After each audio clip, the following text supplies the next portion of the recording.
Hi అండి, ఈరోజు నేను ఆనపకాయతో పచ్చడి చేసి చూపిస్తానండి. ఇవి ముక్కలు కట్ చేసుకొని పెట్టుకుంటానండి. ఈలోగా ఆనపకాయ పచ్చడికి కావాల్సినవి అండి నేను ముక్కలు కట్ చేసి పెట్టుకున్నానండి ఆనపకాయని.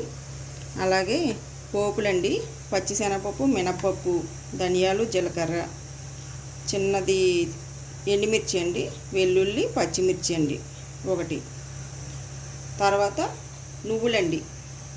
ఇవన్నీ కొంచెం మనం ఆయిల్లో వేసి వేపుకోవాలండి. ఒకసారి వెలిగించుకొని కళాయి పెట్టుకోవాలండి. ఆయిల్ వేసుకుంటున్నానండి.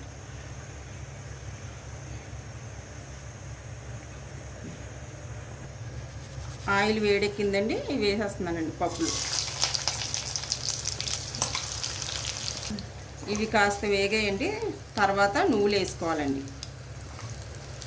కొద్దిగా పసుపు వేసుకోవాలండి. ఇవన్నీ వేగిపోయండి, తీసేద్దామండి. గిన్నెలో తీసుకుంటానండి. ఇప్పుడు మనం ఆనపకాయ ముక్కలు వేసుకోవాలండి.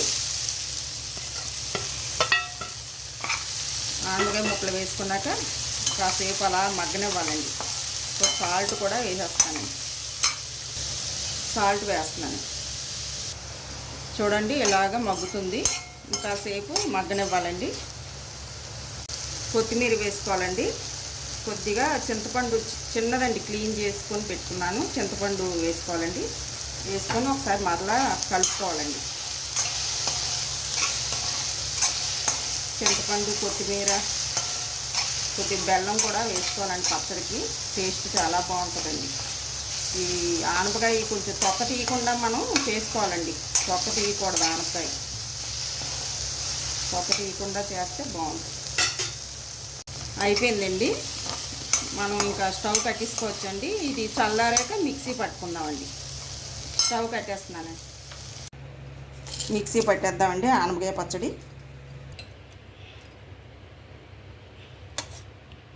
చిన్నది బెల్లం వేసుకోవాలండి పచ్చడికి. మిక్సీ పట్టుకోవాలండి. ఇదంతా కొద్దిగా దగ్గరగా గరిటతో కలుపుకున్నాక అప్పుడు ఆనపకాయ ముక్కలు వేసుకోవాలండి. చింతపండు, కొత్తిమీర, ఆనపకాయ మిక్సీలో వేసుకొని మళ్ళీ మిక్సీ పట్టాలండి. ఆల్రెడీ నేను ఆనపకాయ ముక్కల్లో కొద్ది సాల్ట్ వేసానండి. ఇప్పుడు కొద్దిగా వేసుకోవాలండి. మిక్సీలో వేసాం కదండి, మిక్సీ మరలా పట్టుకోవాలి. అయిపోయిందండి. ఇదంతా మనం గిన్నెలోకి వేసుకోవాలండి. పచ్చడి పోపు పెట్టుకోవాలండి. పోపు వేసుకున్నాను.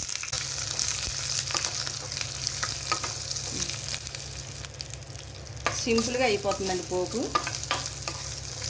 ఇలా వేపుకోవాలండి. కాస్త వేగాక పచ్చడిలో వేసుకున్నామండి. పోపు వేసుకోకపోయినా బాగానే ఉంటుందండి పచ్చడి. పోపు వేసుకున్నా బాగుంటుంది. నెయ్యి వేసుకుని తింటే చాలా బాగుంటుందండి. అయిపోయిందండి పోపు. మనం పచ్చడిలో వేసుకుందామండి.